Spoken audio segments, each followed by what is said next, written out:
Chapter 6. I watch as the line of people who have waited to talk to Angelina slowly winds down. Alexis met my eyes before she left, but we never spoke. When Coach was leaving, I told him there was something I needed to do, that I had get a ride home from someone else. I don't know what I'm waiting for though. I don't need to say anything to her or Autumn's mom, and my duties are finished. Finn is in his grave. I take off my jacket and tie, unbutton my collar. Compared to the August heat, the metal of his coffin had felt so cool against my cheek. I wonder how Angelina does it. Comforting these people, mostly kids from school, but a few adults too. They are waiting to shake her hand or give her a hug or share some sentiment. And her child is no fully buried a few feet away. Autumn's mother stand protectively by her. I figure it Angelina wasn't getting anything out of talking to these people. She had take her friend home. Are you waiting to talk to her? Sylvie asks. I jump because I had no idea that she was nearby, much less standing behind me. I had wandered away a bit, and Sylvie and I are on a small slope among some graves from the 1970s. No, I say. I wasn't ready to go. Are you? No, she says. There is a bruise near her temple and a scratch along her cheek. Otherwise, she is outwardly, physically unmarked from the crash. Her blonde hair is pulled back and up in a way that I'm sure has a special name. Her trim black suit probably has a French name on the label. I thought about texting or something. I say by way of apology, but Sylvie shrugs. Nothing was your fault, she says. Still, I could have said something. I'm not sure if we are talking about the crash or autumn. You don't have to pretend that we were more than friends of convenience, Jack. I'm tired of people pretending to care more about me than they do. Geese, Sylv, I say. It's not that I think she and I would have naturally gravitated towards each other, but in the past 4 years, I had come to think of us as comrades of sorts. Sorry, she says, which is more than what I said to her, but I decide to call her out on what was truly shitty in what she said. Finn didn't pretend anything about his feelings for you, I say. He lied about his feelings for Autumn, but he loved you. Just not enough. I I'm regretting not letting this go. I don't think it was about enough, Sylv. She laughs, startling me again. I look at her. She isn't smiling, and her eyes are closed. That's what he said. Yeah? I am distracted because I will never know his side of that conversation. What did you say to that? She shakes her head. I can't remember. She opens her eyes. The good news is the doctors say it's dissociative amnesia, not retrograde amnesia, which means that my not remembering the minutes before or after the incident isn't brain damage. I am protecting myself according to them. She laughs, the same cold laugh, and for a moment she looks like Autumn did on the couch, but she takes a deep breath and it clears. I shouldn't ask her, but it's bothering me how Alexis described the scene to me in detail. But Sylvie's memory isn't complete about that night. Alexis said that you saw him when you woke up and called 911. Sylvie doesn't laugh this time. That's what they tell me, but I don't remember making the call. She shakes her head. I remembering telling a paramedic that I knew Finn was dead because of his face. But later at the hospital, when the police tried to get a statement from me, I couldn't remember waking up on his face.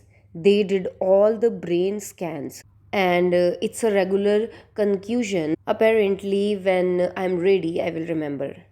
Oh, I say, can you choose to never be ready? I'm being sincere, but she laughs again, and this time it's real. I will have to ask my new therapist. She says, what happened to the guy Finn liked? She sighs. Dr. Gills always hated Finn. The idea of anyone hating Finn silences me. In the distance, Angelina and Autumn's mom are walking to the limo together, arms around each other's waists. Soon, Sylvie and I will be the only ones here. Us, Finn, and all the other dead people like him. Maybe hate is too strong of a word, Sylvie continues. But Dr. Gills didn't trust Finn. Plus, he said Finn seemed codependent. That was part of the reason he thought I should go away for the summer, to give me space to take care of myself. Sylvie shrugs. Dr. Gills and I agreed that after all the progress I had made dealing with other things, perhaps it would be best for me to start fresh with someone who didn't have preconceived notions about Finn, since he's going to be the focus of my appointments for a long time. I say. Sylvie looks down the slope. Together, we watch the limo drive off. What a betrayal it is that Alexis told me that stuff about Sylvie and some teacher from her old school. I had only half been listening, and part of me had wondered why she was telling me all that. But mostly, I had been thinking about Alexei's body and not about whether she was a good friend. Sylvie starts walking down the hill, away from Finn's grave, into the older parts of the ceremony, and I follow. It's funny, I say, simply to say something. I was thinking about how no one could hate Finn, and you say your doctor at least hypothetically disliked him. Oh, I hate Finn, Sylvie assures me. She smiles softly at my shock. Don't get me wrong, I love him too. If I had the power to stop loving him, I would have long ago. So I love him and I hate him. I guess I want to defend Finn, but this time I can't. I guess that's fair.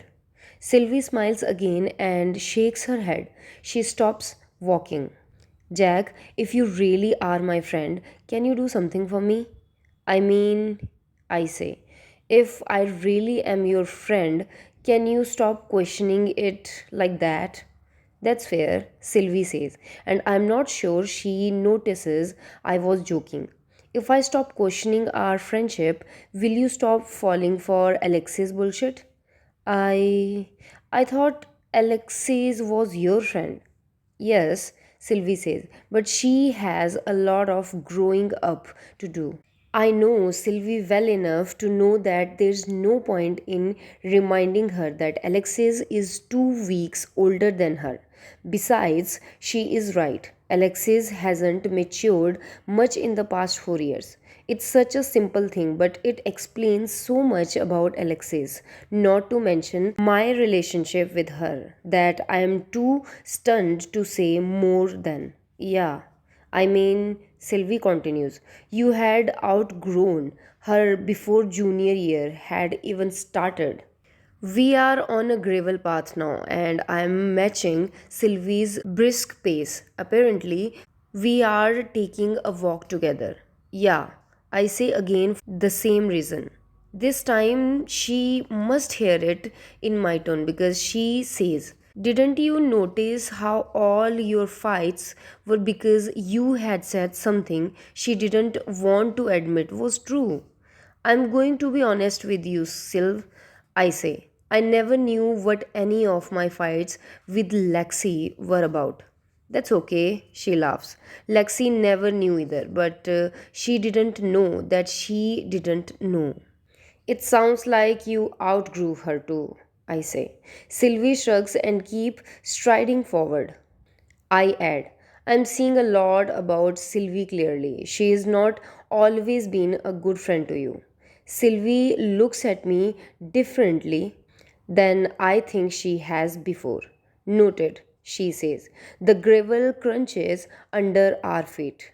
I feel like I should say something profound, something I can quote from Finn that will make her pain less complicated. If this were a movie, there would be a convenient flashback to tell me what memory to share with Sylvie. But nothing comes to mind. Suddenly, we are not walking anymore. I had noticed Sylvie pausing and I had thought she was taking off her jacket. But she pulls out a computer printout of a map and studies it. Bro, fraud. Are you looking for William Broadscrave? I ask. Sylvie looks at me blankly. The writer? He's buried here? No, Sylvie says. He was a junkie who shot his wife. She folds the map and puts it into her jacket, which she is still wearing in this heat. I was going to see Sarah Tistel's grave. She was a poet. She continues on at the same brisk pace as before. You never seemed like a poetry fan, like at all. We are walking on the path again, but she veers off to the right. I'm not, Sylvie says. Generally, I find poetry tedious, but I like Tisdale's poem. Unlike most poets, she knew how to get to the point, and since I was going to be here anyway, she trails off as we leave the gravel for the grass. Sylvie counts the headstones we pass under her breath as I follow behind. I think about 100 years ago when these graves were new, how they had been important, how people had come here to weep and remember. I wonder if Finn's headstone will one day be nothing more to anyone than a marker to be counted to find someone else's final resting place. Here it is. Oh. At first, I don't understand, and then I see it. Sarah Testel was born on August 8, 1884. I didn't know her birthday, Sylvie says. Just a coincidence, I say. She shrugs and stares at the date. What's your favorite poem of hers? I try. She smiles in a way that lets me know that I have not changed the topic how I had hoped. Sylvie closes her eyes before reciting. Now, while my lips are living, their words must stay unsaid. And will my soul remember to speak when I am dead? Yet, if my soul remembered, you would not heed it, dear. For now, you must not listen, and then you could not hear. Sylvie doesn't open her eyes. She stands there. The heat has finally gotten to her, and her face has a pink and dewy glow that makes her look like she's been crying, even though I'm pretty sure she's hasn't been. Is that it? Sylvie opens her eyes and blinks at me. It seemed complete, but it was so short. I told you she knew how to get to the point, Sylvie says. Finally, she takes off her jacket. I found her book on the English language shelf in a used bookstore in Paris. I read that poem and brought the book. She folds her jacket over her arm and sighs. I read it cover to cover twice on the train to Berlin. You know, I'm not sure what I'm about to say, though it feels important. Finn would love this. You planning to visit the grave of the one poet you thought wasn't bullshit after his funeral. I rush to say he wouldn't love that he was, having a funeral. I can tell Sylvie's trying to follow along, so I continue. But if he had to have a funeral, he would love that you were doing this afterward, are doing it because it's the sort of thing Autumn would do. She raises her chin and looks me in the eyes. I shake my head. She wouldn't have a map, or she would lose the map or get lost even with the map. I wave Autumn's ghost away with my hands. But Sylv, my point was Finn would have loved you having that map in your jacket pocket all through his funeral. He would have loved you saying that. Unlike other poets, this one knew how to get to the point. He loved you. Sylvie is back to staring at the grave, but not the way he loved her. I can't argue with that more than anyone. I can't argue with it. So I join her in staring at the date on the grave. The wind picks up, giving some relief. There are so many old trees in this part of the cemetery, and the rustle of the leaves is so loud I can barely hear her say, "Where was she?" Autumn? Sylvie nods. I thought about asking Angelina, but I could tell she knew that Finn and I were breaking up that night and why. It felt better not to ask. Autumn told me that she felt you should have the funeral. It had not made sense to me when Autumn said it, and I don't expect it to make sense to Sylvie, but she nods. I didn't expect that of her, she says. We are quiet again. The wind is starting to feel like the beginning of an afternoon storm. We won't be able to stay much longer. You didn't want to be alone with your poet or anything, did you? My poet? Sylvie cracks another sad smile. She was the first poet to ever win a Pulitzer, so she is hardly mine, but no and thank you for asking. She pauses. You need a ride home, don't you? Yeah, I say. Sorry, I didn't plan my day well. Most people don't. Sylvie says as she puts her jacket on again. She touches the poet's headstone with two fingers. All right, let's go, she says to me. Sylvie remembers the way back to Finn's grave without checking her map. By the time we return to the site, the rain is starting and we hurry past him and to her car. It feels like a betrayal to leave him in the rain.